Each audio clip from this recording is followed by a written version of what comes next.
Today, we are diving into one of those stories that makes you do a double take. The circumcision of the Israelite man in Joshua 5. I am talking about grown men, sharp flint knives, and a command from Yahweh that feels more like a power move than anything else. Let's set the scene. The Israelites have just crossed the Jordan River. They are on the brink of invading Jericho, their first big conquest in the Promised Land. Everything is on the line here. And what does Yahweh tell Joshua to do? He tells Joshua to circumcise all the men. Not the newborns, but the full-grown men, battle-hardened warriors, probably in their prime. And now they're about to undergo a procedure that, let's be honest, isn't exactly a quick snip and done. It's a painful procedure. Why, Yahweh? Why? Think about it. These men must have been in absolute agony. We're talking about adults here, not infants who won't remember the pain. The text even says they stayed in camp until they were healed, which implies a pretty intense recovery period. How long did that take? Did it take days, weeks, months? And during that time, they were sitting ducks, completely vulnerable to attack. There was no way they were up for fighting off an enemy in that state. But here's where things get a little bit interesting. These men basically had no choice but to trust that Yahweh would protect them during this time. It's like Yahweh was saying, I'm going to make you completely defenseless on purpose, and you are just going to have to trust me. That is a serious power move. It puts the men in a position where they are entirely dependent on Yahweh. But why? Was this some kind of test of loyalty, or was Yahweh just flexing divine power for the sake of it? Because when you really think about it logically, if you put yourself in the position of any of the men who were circumcised, you have to ask yourself why a loving God, a proposed supernatural or divine father figure, would put his sons in that kind of position. Let's break it down and let's get into my questions. First, why circumcision at all? I'm not talking about the traditional Jewish practice of circumcising a male child after he is born. I am asking, in the context of this story, why circumcision at all? And why now, right before a major military campaign? Was Yahweh deliberately weakening them to prove a point? But what point? That he's in control? Check. He's already said that so many times. He delivered the Israelites with a quote-unquote great and mighty hand. That victory comes through divine favor and not through military strength. Again, they had witnessed that. The Israelites did not have to fight against the Egyptian army. What was the cost of this point? Or, what was the point of Yahweh's statement? These men are about to go into battle, and instead of being at their strongest, they're recovering from a painful and risky procedure. There was no modern technology back then. Joshua had to go in with the flint knife. What must have been going through their minds during their recovery period? Imagine the anxiety, imagine the fear. They are vulnerable and they know it, and they can only hope that Yahweh comes through on his promise to protect them. But what if it doesn't? What if this whole ordeal was just a divine gamble? And I have to use the word divine because we're really talking about human beings versus a deity, a God, a divine God who has scary and terrifying powers. And finally, what does this say about the nature of the relationship between Yahweh and his quote-unquote people, his chosen ones? Is this really about trust, or is it about control? I'm just posing questions. Let's consider this. The act of circumcision in this context wasn't just a physical procedure. It was a symbolic act of submission.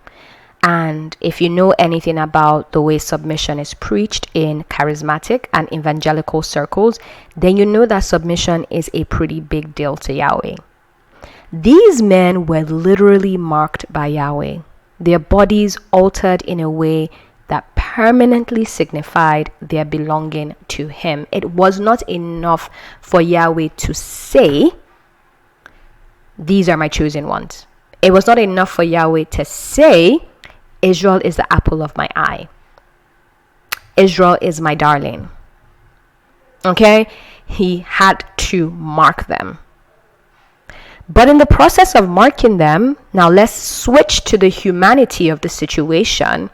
The Israelite men were also made painfully aware of their own vulnerability. What is it with Yahweh's obsession with making human beings aware of how vulnerable and weak they are? So much so that He does an act, He performs something, so they are reminded constantly, we're so weak, we're so useless, we need Yahweh. I believe that the circumcision was a reminder of who was really in charge, and it wasn't the man, it was Yahweh. But then why make them so vulnerable right before a crucial battle? Is it a lesson in faith? Or is it more about demonstrating that their survival and success are entirely dependent on Yahweh's will? It raises some uncomfortable questions about the nature of divine power. Is it benevolent protection, or is it a form of control that leaves these men with no choice, no real choice but to comply?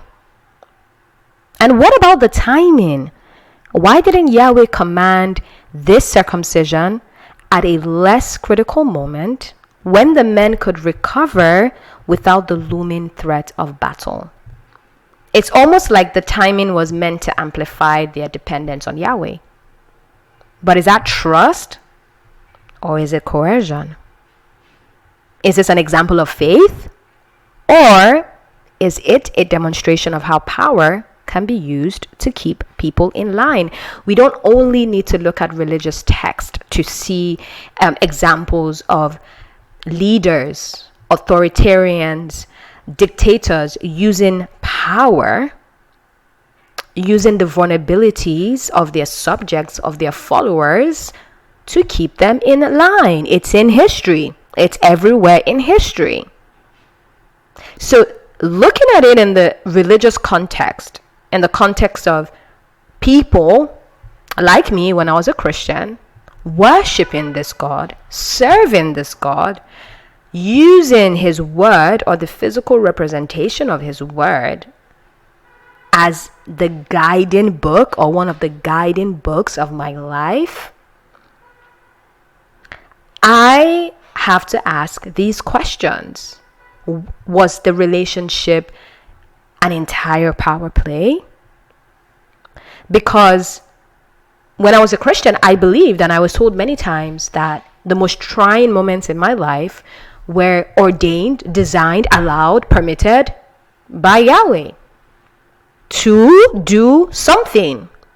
Make me obey, make me repent, make me focus on Him, make me turn away from this or turn away from that. Coercion or trust?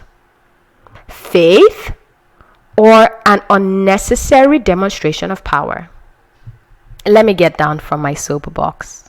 My takeaway from this story is that trust in divine power isn't just about faith. It's about being put in a position where you have no other option. And I've heard this said to me. The few people that I have told that I lost my faith and I'm not practicing Christianity anymore, I've heard different variations of the same statement. Well, who are you outside of God? Do you think you can live and do this life without God?